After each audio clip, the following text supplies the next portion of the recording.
Buenos días, mi nombre es Matías Castro, soy especialista en medicina interna y neumonología y el día de hoy voy a hablar sobre el diagnóstico y tratamiento del asma. Lo primero que hay que tener en cuenta para establecer el diagnóstico de asma son los síntomas típicos, los cuales se caracterizan por tos seca, disnea, opresión torácica y sibilancias. Fundamentalmente, los más característicos son la tos seca y las sibilancias. Las características que tienen es que estos síntomas son variables en cuanto a intensidad y frecuencia, y además suelen empeorar por la noche o la mañana. Además de estos síntomas típicos, tenemos que entender cuáles son los desencadenantes que pueden empeorar estos síntomas. Generalmente es después de una infección viral, el clima frío, contacto con alergenos, contacto con tabaquismo, el realizar ejercicio y típicamente la risa. Más allá de los síntomas, tenemos que tener en cuenta que el asma se caracteriza por una limitación al flujo de aire que es variable. Lo hacemos a través de la espirometría pre y postbroncohilatadora. En este tipo de estudio lo que vamos a encontrar es un patrón obstructivo, es decir, un índice de tifenó por debajo del LIM.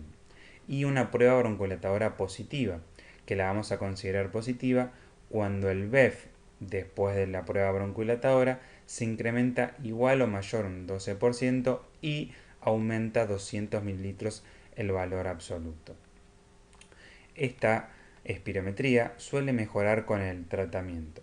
En el caso que la espirometría sea normal, otra forma de poder detectar la limitación al flujo de aire en forma variable es a través del test de provocación bronquial con metacolina. Para el diagnóstico de asma es importante interrogar sobre las características o variables que aumentan la probabilidad de que el paciente tenga asma. Estas características son una historia familiar con asma, historia de alergia, historia personal de atopía, rinitis, eczema o alergias alimentarias.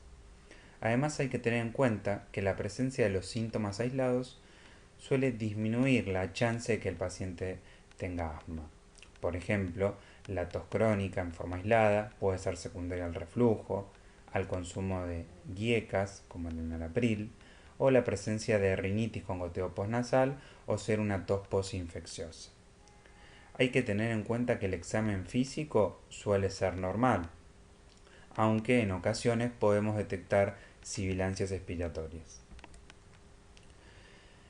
Es importante considerar que los pacientes que vienen con diagnóstico de asma, este diagnóstico debe ser reevaluado, porque después de una evaluación exhaustiva se ha demostrado que hasta el 30% realmente no tiene asma. Es muy importante, por esta razón, intentar confirmar la variabilidad de la limitación al flujo aéreo antes de iniciar el tratamiento. Una vez que estamos ante la presencia de un paciente con asma, nuestro objetivo es llegar o lograr un control del asma a través del control de los síntomas y evaluar los factores que presenta este paciente para presentar una exacerbación, los factores de riesgo de exacerbaciones. En primer término vamos a discriminar o comentar cómo evaluamos si el paciente tiene un control de los síntomas adecuados. Para eso vamos a preguntarle la presencia de síntomas en las últimas 4 semanas o en el último mes. ¿Qué vamos a preguntar? La frecuencia e intensidad de los síntomas, cuánto de estos síntomas tuvo por día o por semana, si presentó síntomas nocturnos, si se despertó por la noche, si presentó síntomas diurnos en forma frecuente, si presentó limitación de las actividades de la vida diaria y si necesitó uso frecuente de broncodilatadores de acción corta. En segundo término, tenemos que identificar los factores asociados a un incremento del riesgo de exacerbaciones o crisis de asma. Si el paciente viene con un asma no controlado, es decir, con síntomas persistentes, va a tener mayor riesgo de exacerbación. Lo mismo que si usa frecuente los broncodilatadores de acción corta, definido frecuente, con mayor o igual de un inhalador al mes o mayor o igual de 3 inhaladores al año, si presenta mala adherencia al tratamiento o una técnica inhalatoria inadecuada, o presenta una declinación de la función pulmonar evaluada o medida a través de un BEF disminuido, y también si tiene comorbilidades asociadas, como el reflujo, la obesidad, la rinitis, la alergia alimentaria. También hay que tener en cuenta que la exposición a cigarrillos o polución ambiental puede aumentar el riesgo de una exacerbación. La presencia de eosinofilia periférica con eosinófilos elevados también aumenta el riesgo de tener una exacerbación. Y por último, hay que considerar si el paciente en el último año presentó una exacerbación severa definida como internación, internación en terapia o la necesidad de una asistencia ventilatoria mecánica. Una de las formas objetivas de determinar si el paciente presenta un asma controlado es a través del Asthma Control Test, conocido como el ACT. Este puntaje evalúa la frecuencia de síntomas del asma. A mayor puntaje, mejor control del asma. Y en aquellos pacientes que tienen menor de 19 puntos, uno podría determinar que tiene un asma no controlado. Es importante tener en cuenta que ante la presencia de un paciente que tiene un asma no controlada, en la mayoría de los casos, alrededor del 80%, esto se debe a una técnica incorrecta o una mala adherencia al tratamiento.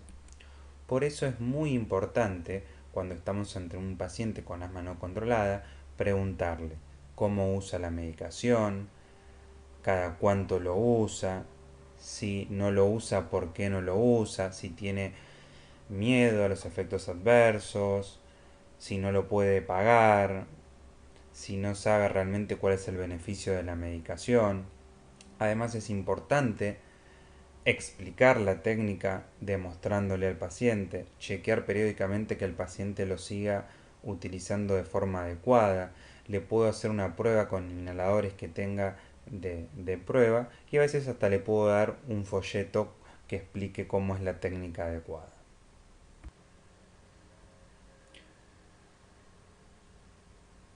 Otra situación que uno debe analizar cuando un paciente tiene un asma no controlada es la presencia de comorbilidades asociadas.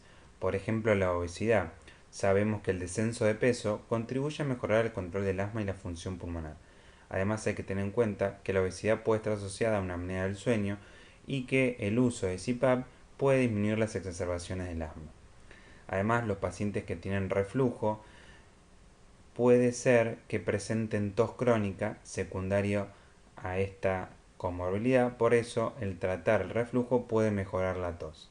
Además, los pacientes que presentan rinosinusitis alérgica pueden presentar muchas veces un mal control de la tos por esta comorbilidad y tratándola, por ejemplo con fluticasona nasal, pueden disminuir la tos. Además, hay que tener en cuenta los factores ambientales que pueden llegar a empeorar los síntomas del asma, para tratar de evitar estos factores, como lo son el tabaquismo, la polución, algunos medicamentos, el polvo, la humedad y los ácaros. Una vez establecido el diagnóstico del asma, el próximo paso es evaluar qué tipo de tratamiento le voy a brindar al paciente. Los objetivos del tratamiento son controlar los síntomas y disminuir el riesgo de exacerbación, mejorar la función pulmonar y tratar de minimizar los efectos adversos que puede presentar el uso del inhalador. Como concepto general, tenemos que tener en cuenta que en el asma tenemos dos tipos de tratamiento que son los inhaladores de rescate y los inhaladores de control. Por otro lado, tenemos que tener en cuenta que el tratamiento del asma es dinámico. Uno va a subir y bajar la cantidad de medicamentos que el paciente necesita para controlar el asma. Y es fundamental recordar que en los pacientes con asma no debo administrar monoterapia con broncodilatadores de acción corta, como los SABA o los AMA, o los broncodilatadores de acción prolongada, como son los beta 2 de acción prolongada o los muscarínicos de acción prolongada. Se ha visto que este tipo de terapéutica sin corticoides inhalados aumenta la mortalidad en los pacientes con asma. Además, cuando uno indica un inhalador, hay que tener en cuenta los tipos de inhaladores que están en el mercado y cuáles son sus ventajas y desventajas. Tenemos los inhaladores presurizados de dosis medida, tenemos los inhaladores de polvo seco unidosis o multidosis y tenemos el inhalador presurizado de niebla fina. Como les comenté recientemente, uno debe ver el tratamiento del asma como una escalera, en la cual, de acuerdo a la frecuencia de síntomas o la intensidad de los síntomas, va a subir un escalón, va a aumentar el tratamiento, ya sea por dosis o frecuencia, o si el paciente viene bien controlado, va a disminuir la medicación o bajar un escalón. Entonces, considerando si el paciente tiene síntomas menos de 4 o 5 días a la semana, estamos en un escalón 1 y 2. En este caso, la primera opción es utilizar budesonide formoterol a demanda, según necesidad. Una alternativa a este esquema de tratamiento puede ser corticoide inhalado a bajas dosis más un SABA a demanda. O si no, un corticoide inhalado a bajas dosis en forma arreglada, uno cada 12 horas, y sumado a un SABA, que es un broncodilatador de acción corta, de rescate. Pero podemos tener que el paciente tenga síntomas la mayoría de los días, o tiene síntomas que lo despiertan por la noche una vez a la semana o en forma más frecuente. En este caso uno ya va directamente a dejarle el budesonide formoterol en forma arreglada, uno cada 12 horas. Alternativas es otro tipo de broncodilatador de acción prolongada con un corticoide inhalado a bajas dosis más SABA a demanda, por ejemplo, fluticasona salmeterol 1 cada 2. En el caso que el paciente presente síntomas diarios o se despierte con asma una vez a la semana o presente una baja función pulmonar, ahí ya directamente tenemos que tener el budesonide formoterol mayor o igual a 3 dosis diarias más rescate. Alternativas serían un broncodilatador de acción prolongada más un corticoide inhalado con una dosis media asociado a un SABA a demanda. Por ejemplo, fluticasona 250 y salmeterol 2550, un disparo cada 12. En el caso que el paciente presente exacerbaciones frecuentes o no logre controlar el asma, los síntomas del asma con estos pasos que hemos realizado, ya tendríamos que pasar a un paso 5, en el cual es preferible derivarlo con un especialista para que pueda optimizar el tratamiento. Es importante considerar los efectos adversos de los inhaladores. Tenemos que tener en cuenta que los corticoides inhalados pueden provocar candidiasis oral, generalmente asociada a una técnica incorrecta, también pueden generar difonía o dinofagia, o a largo plazo, en los pacientes que utilizan dosis altas de corticoides inhalados, podría haber una posible asociación con cataratas, osteoporosis y supresión adrenal. Por otro lado, los agonistas beta 2 generalmente se asocian a taquicardia y temblores en forma frecuente. Además, hay que tener en cuenta las medidas no farmacológicas para controlar el asma. Por ejemplo, el cese tabáquico, abolir la exposición al humo, valorar el impacto de los antiinflamatorios no esteroides, de la aspirina, de los betabloqueantes o los betabloqueantes oftálmicos que pueden empeorar el control del asma, y tener en cuenta y considerar los agravantes ambientales, por ejemplo, la humedad, los mohos, el polvo o aquellos pacientes que tienen sobrepeso o obesidad. Integrando cómo es el ciclo de manejo del asma basado en el control, uno debe evaluar, diagnosticar, controlar los síntomas, evaluar la técnica de inhalación, la adherencia, cuáles son las preferencias del paciente y qué comorbilidades tiene. En función de esto, puedo ajustar el tratamiento, ver qué medicamentos para el asma son los más indicados, evaluar las estrategias no farmacológicas, abordar los factores de riesgo modificables y, una vez ajustado el tratamiento, debo revisar la respuesta. ¿Cómo reviso la respuesta? Con la presencia de síntomas, si el paciente presentó exacerbaciones, si tuvo algún efecto secundario y evaluar la función pulmonar. En este punto quiero hacer una breve mención de las situaciones especiales de los pacientes con asma. Sabemos que las pacientes con asma, una vez que se embarazan, un tercio mejoran los síntomas, un tercio empeoran y un tercio no presenta cambios. Y hay que tener en cuenta que el beneficio de tener el asma controlado supera el riesgo de potenciales efectos adversos de la terapia inhalatoria en el bebé. Por otro lado, quiero destacar el broncoespasmo inducido con ejercicio. Generalmente mejora con el control del asma y se le puede indicar al paciente budesonide, formoterol o salbutamol a demanda antes de realizar la actividad física. Y por último, quiero mencionar aquellas situaciones en que hay un asma no controlado por el consumo de fármacos, por ejemplo, que puede ser el consumo de aspirina o AINES.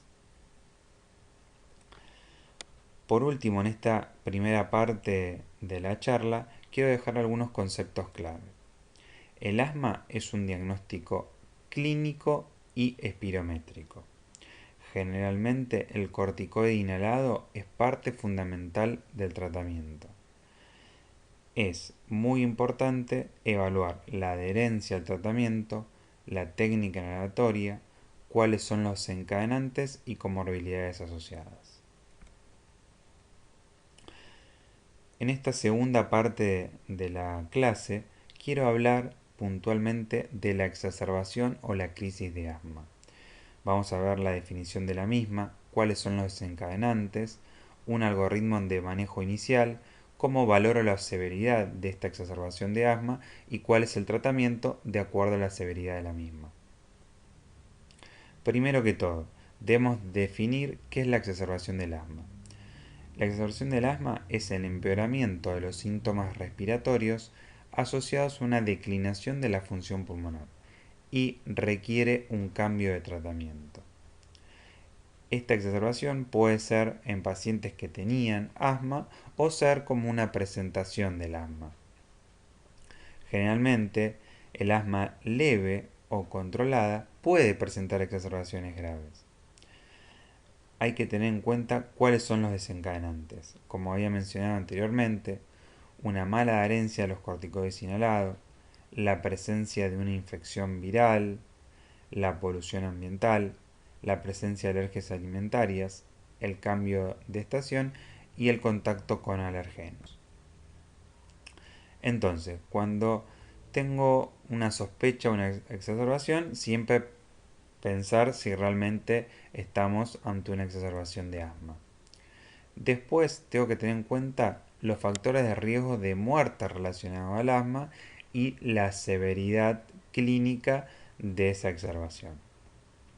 ¿Cuáles son los factores de riesgo de muerte relacionados al asma? Bueno, la historia de asma casi fatal que requirió ventilación mecánica, visita a guardia o hospitalización en el último año, uso actual o reciente de corticoides, eso nos habla que es un asma severa o mal controlada, que el paciente tenga mala adherencia, no usa corticoides inhalados, un uso excesivo de broncodilatadores de acción corta, mayor de un inhalador al mes o mayor de 3 inhaladores al año, que tenga pobre adherencia al tratamiento, la historia de alergia alimentaria o la historia de enfermedad psiquiátrica o problemas sociales. Entonces, ¿cómo vamos a valorar la severidad? Tenemos signos de severidad como son deterioro del nivel de conciencia, una disminución de la TA, un aumento excesivo de la frecuencia cardíaca, un aumento de la frecuencia respiratoria, si el paciente usa músculos accesorios o si tiene la palabra entrecortada. También en los pacientes que tienen una exacerbación es un signo de severidad el silencio ocultatorio. Además, debo evaluar complicaciones asociadas a una crisis de asma. Por ejemplo, neumotórax, neumomediastino, o que tenga una neumonía o que tenga una atelectasia. Siempre para evaluar la severidad del asma es muy importante que utilicemos medidas objetivas.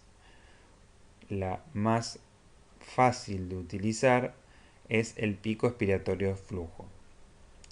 El pico expiratorio flujo debe ser siempre mayor al 50% del predicho o mejor del paciente. ¿Por qué es importante evaluar con pruebas objetivas que puedan ser el pico expiratorio flujo o el volumen expiratorio forzado en el primer segundo? Porque la anamnesis y la exploración física tiene un valor limitado para establecer la seriedad de una crisis y nos pueden estar subestimando el cuadro. Por eso es fundamental, ante una exacerbación del asma, principalmente en la guardia, es poder hacer un pico expiratorio flujo o un BEF en la espirometría.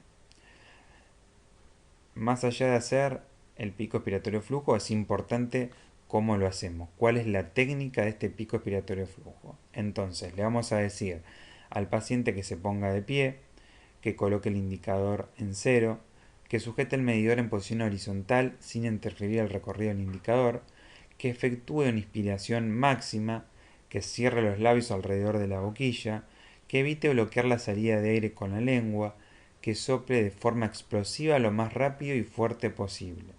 Uno debe realizar la lectura y anotar su valor.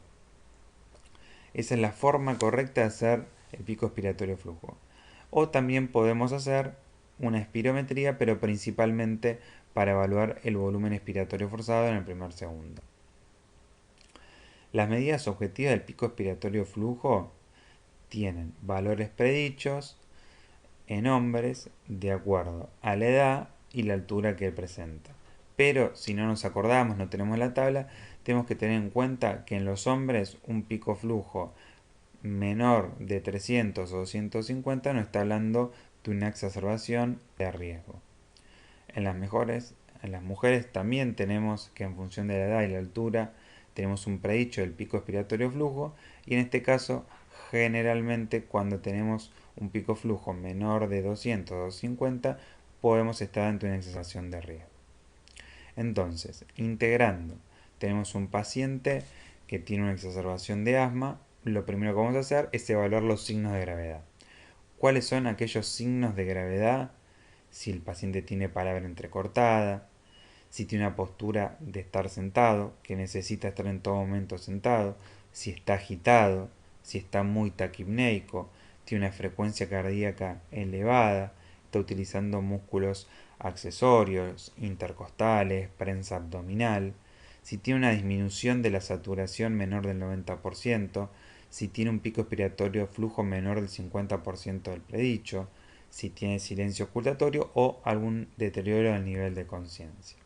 Si presenta alguno de estos signos o varios de estos, estamos ante una asma severa y el paciente tiene que ser derivado en la guardia. Si no presenta ninguno de estos signos, estamos ante un asma leve a moderada. En esta asma leve a moderada podemos hacer un tratamiento de inicio con bronquioliatadores de acción corta, entre 4 o 10 puff. Lo más fácil es que hacerlo con espaciador cada 20 minutos por una hora. Esta es la famosa seriada de cada 20 minutos 3 veces. Y le vamos a indicar corticoides sistémicos, meprednisona 1 miligramo kilo, máximo 50, solemos utilizar 40 miligramos y vamos a obtener un target de oxígeno con una saturación de 93 y 95%. Esto lo vamos a reevaluar en una hora con la clínica y obviamente con una nueva medida objetiva de la función pulmonar y de acuerdo a la respuesta vemos si tenemos que repetir el ciclo de tratamiento. Pero en caso que tengamos algún signo de gravedad, estamos ante un asma severa. Cuando tenemos la presencia de un asma severa, es de buena práctica evaluar con gases arteriales. El tratamiento de inicio de un asma severa también va a ser control de oxígeno con una saturación target de 93 o 95%. En este caso vamos a utilizar SABA asociado a un SAMA, también 4 a 10 puff cada 20 minutos por una hora y después lo vamos a evaluar. Le vamos a iniciar un corticoide sistémico que puede ser 40 miligramos de prednisona o 200 miligramos de hidrocortisona, y en este caso, ante un asma severa, se sugiere utilizar como tratamiento complementario el sulfato de magnesio. Le vamos a pasar 2 gramos de magnesio en 20 minutos y en una hora vamos a evaluar la respuesta. ¿Cómo? Con la clínica y las pruebas objetivas. Si el BEF o el pico expiratorio flujo después de este ciclo de tratamiento está entre un 60-80% del predicho o del mejor del paciente y los síntomas mejoras, estamos en una asma moderada y podemos considerar el alta con un tratamiento específico. ¿Qué aspectos prácticos me gustaría mencionar? Bueno, que el salbutamol, la dosis es de 4 a 10 PAF y que si vamos a utilizar nebulizador, la cantidad de gotas es entre 10 a 20 gotas. En el caso del hipatropio, podemos utilizar la dosis del PAF entre 4 a 10 dosis y que la dosis es en nebulizador entre 20 y 40 gotas. Y generalmente la nebulización la diluimos en 3 mililitros de solución fisiológica con un flujo de 6 a 8 litros minuto. Para determinar si el paciente debe quedarse internado, debo evaluar la clínica y la función pulmonar antes del tratamiento y después a la primera hora.